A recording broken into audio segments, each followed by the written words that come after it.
Here we are. Okay. Welcome, everybody. Thank you for finding us. This is Tuesdays with Terry, talking real estate. And tonight from 7 to 7:30, we have Paul Krasker with us. Paul Krasker is a local attorney. He founded his own firm, Law Office of Paul Krasker, in 2009, 2010, Paul? 2009. 2009. He does all facets of law that you could need, but they're specialists in the real estate field. Probate, estates, trusts. They have a homeowners assistance division, and they also have a division called Credit Brain, which we will get into in another episode in a few weeks. That helps you with repair your credit and student loan debt. But tonight, we're just going to kind of do a brief overview of probate, trust, and real estate, basically. What's involved in probating an estate. So, Paul, what's the difference between a trust and an estate sale in real estate, and how does probate fit into that? Sure. Probate would be the process by which an estate sale happens. It's a court mandated process, whereas a trust sale is when property has been deeded into the trust before a grantor passes away, and after their passing or during their lifetime, if they so choose, if it's a revocable trust, they can sell the property through the trust without having to have any court order or legal proceeding other than recording a deed from the trust to the purchaser. So if it's in a trust, and the property owner passes away, they're the sole property owner, you could avoid probate court with that? That's the general idea of establishing a trust. One of the main reasons is to avoid probate process and to allow you to appoint a successor trustee upon your passing who will step in and sell the property or maintain the property, whatever it is that you so choose. But if the idea is to sell the property and distribute to the beneficiaries, you can do so without the need to have a probate filed with the court. And what do you just go by what the will declares? No, for a trust, once the property is deeded into the trust, and I encourage people to go to an attorney to have that deed prepared, because many times they're not prepared correctly and the transfer into the trust is not valid. And then you have to go through probate anyway to sell the property. So as long as you've properly transferred the property into a trust, then there is no need for a probate estate to be filed, and there is no need for a creditor period to occur. And you simply transfer the property from the trust by the successor trustees directly to the purchaser. And the money goes into the trust and then is distributed. Yeah, and I have to say that I encourage everybody to really get some legal advice on these issues. Recently, maybe a year or two ago, I was involved in well, first of all, almost all my probate sales go through Paul Krasker Law Firm, because it sounds simple, but it can get complicated. Sure. I had one maybe a year or two ago. You may remember this. It was a little bit of a complicated. It was the person had died. Uh, their significant other was really not competent. There was a will, but the person that drew up the will told the executor or the personal representative that they didn't need to probate, and it really created a whole mess. And um, some things had to be additional steps had to be taken because uh, they got some bad advice. Yeah.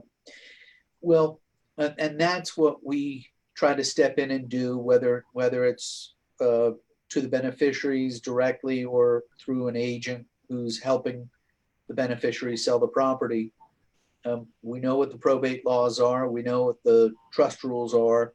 We can evaluate the file, give you a written quote on what we think needs to be done, and proceed forward. The reality is that the title companies know what needs to be done as well. And if you try to find a sleazy title company to just close your deal without going through probate, most of those are shut down now. Most of the underwriters are pretty savvy, and once they do it once and they get sued, all of the underwriters shut them down. So That's kind of what happened in this case because on this particular case, we found a buyer for the house and sent everything to Trident, and they were like, "Whoa, wait a minute, we've got some issues here." sure, sure. And it's when we had to kind of untangle some things, which were new to me. Um, Well, the interesting thing is that Florida law treats homestead property and non-homestead property very differently. So if the property's not in a trust, and it's going to be devised through a probate process, the first question is, was this their principal residence? And if it was, then it doesn't transfer like other assets. It transfers to the spouse and the lineal descendants, regardless. Now, if those lineal descendants are minors, it automatically transfers no matter what. If they're not minors, then the decedent has the ability to give that property away to anybody else that he wants or she wants. But if there's a spouse or minor children, you can't devise the homestead without their prior waiver. So there's all sorts of little intricacies in here, and people who just get a copy of the will and say, "Oh, left the house to his cousin in Idaho," just because you go running off to the cousin in Idaho and get their listing agreement doesn't mean you're going to be able to sell the property. If there's a surviving spouse or minor children, they're going to have a lot to say about their ownership. Well, and also one of the things that I've learned in doing some of these probates is wills need to be updated, and they need to be corrected. And sometimes there can be some, in this particular case, there was some very vague language in the will, which left it open to interpretation. Yeah. And it can get it can get kind of sticky if you have family members or family members of the decedent. And, the bottom line is you really need to seek good legal counsel, not just, and I don't mean this in a negative way, but, not every attorney is as well versed in probate and trusts and estates as others. And you really need to be getting the best advice you can. A lot of people talk about how long it takes for probate. I know I had one several years ago that the decedent's family, they had their own attorney, and the only thing that I was involved in was listing the house and selling the house, and they would let me know when it was that time. It took a year. That seemed to be an awfully long time. Well, see, one of the problems that we have, especially in Florida, is that you have estate attorneys and you have real estate attorneys. And most of the time, they never meet. And most of the time, they don't care about talking to each other. And you get a lot of estate attorneys who turn around and say, oh, we'll sell the real property after the creditor period expires. We have the shortest creditor period in the country. Last time I checked, was 90 days from notice to creditors. So from a real estate guy's perspective, I want to sell the property as soon as I can. It's July. There are hurricanes out there. Mm-hmm. They're coming our way. It's just a question of when. Yeah. And so I don't want to wait for a creditor period. And the truth is, there's no reason to wait for the creditor period to expire. You're allowed to sell the real property now. And so as real estate attorney handling the estate process, I get it sold immediately. I go in there, get it converted to cash. Yes, it has to sit in an escrow account until the creditor period expires. You can't distribute it out to everybody until you know that all the creditors have been protected, unless it's homestead property. And if that's homestead property, it can be distributed early. Mm-hmm. But the estate attorneys don't have that urgency that the real estate guys have.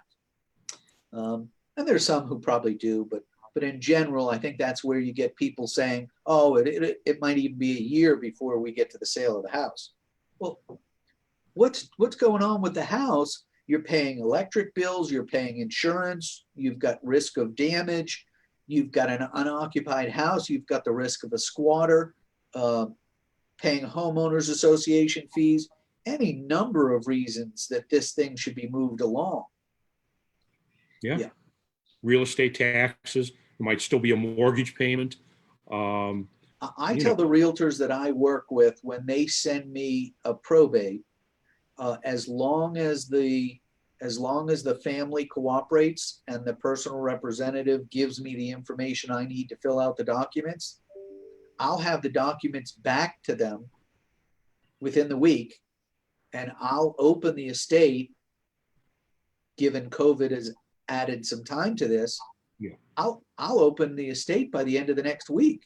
So within 14 days, we'll have an open estate with a PR appointed. We can sell the property. If the will didn't authorize the PR to sell the property, then we'll get an order from the court when we open the estate to allow them to sell the property. And by the time you have a contract and they're through inspections, I've got all the approvals I need. We can close early. And that's, I think, what you need to do in these estates, especially the smaller ones. There's just no reason to keep it open and to have problems. Well, yeah, and some of the smaller ones, there really aren't a lot of funds to pay for these ongoing expenses that are still going to occur. There's a pool, you got pool maintenance, the lawn still has to be cut, HOA fee, insurance, real estate taxes, everything. Yeah. That can eat up an estate pretty quickly, a small estate. Sure. Can you explain the difference, maybe for some of the people that may be listening, what the difference is between testate and intestate? It's very simple.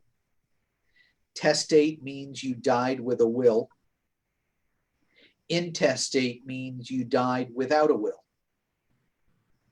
Now, generally, the will governs how your assets are going to be distributed, as long as it's a valid will.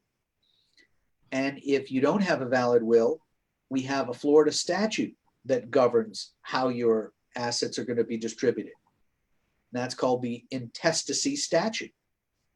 So if you pass away without a will, and all you really wanted was for the property to go to your wife and children, that's what's going to happen anyway under the Florida statute. What gets more complicated is if it's a second marriage and you have children from a first marriage,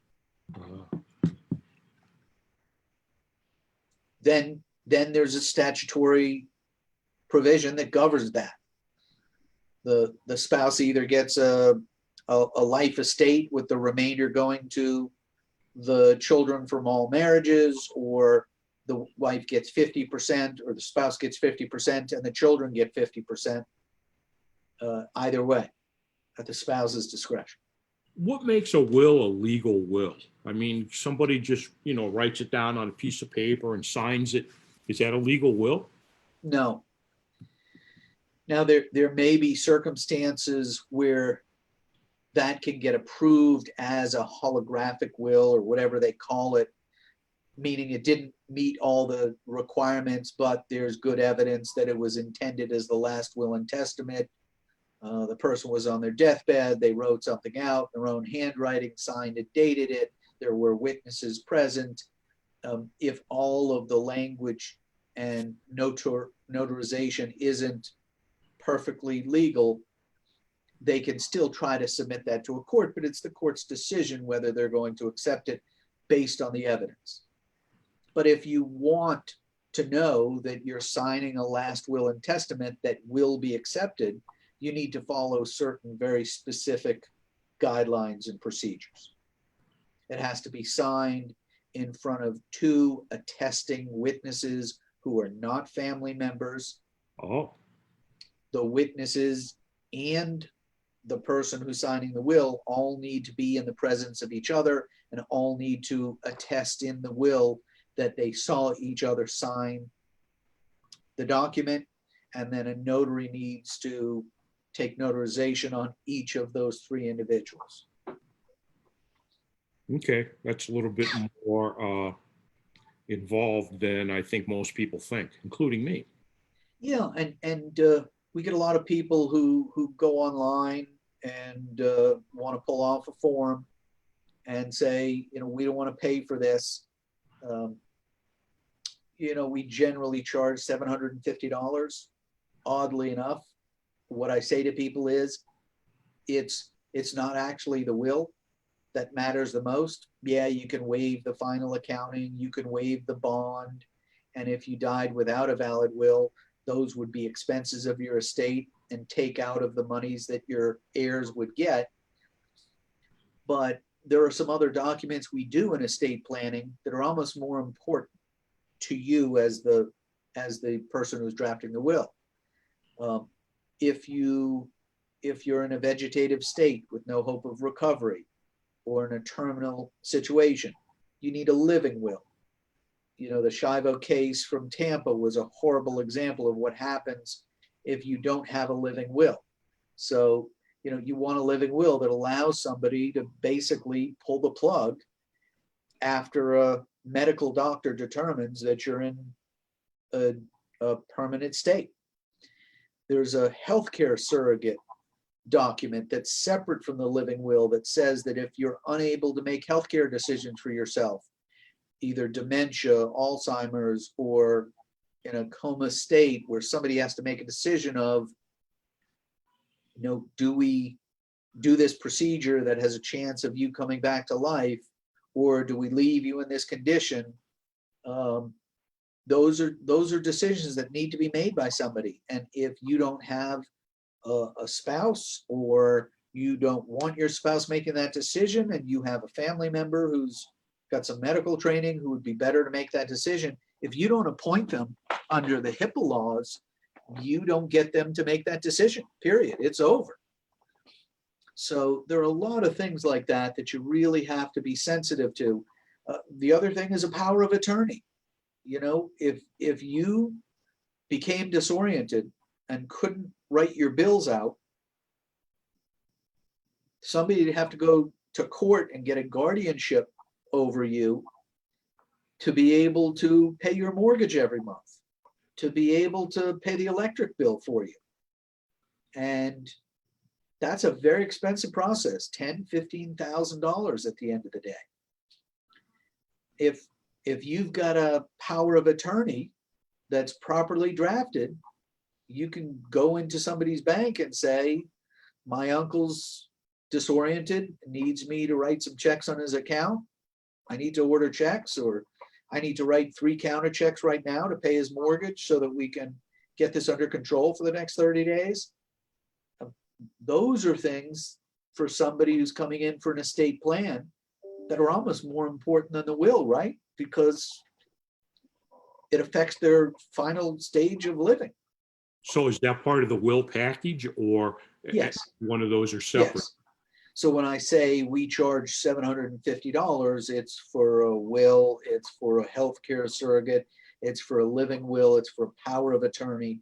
It's providing them with the basic package of what we think they need to put themselves in the best condition to prepare for end of life issues.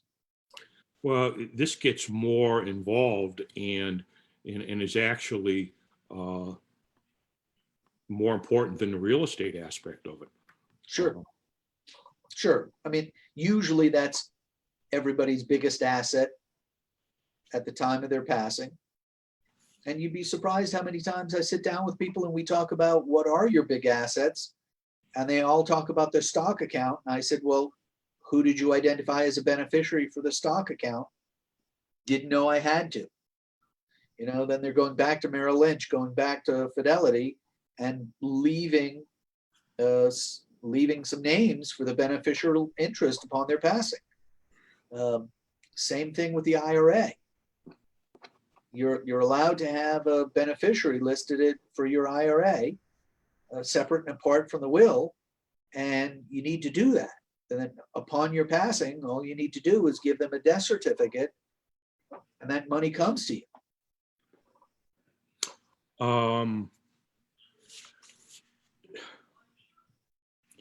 We're almost running out of time here, Paul, but I think we covered a lot of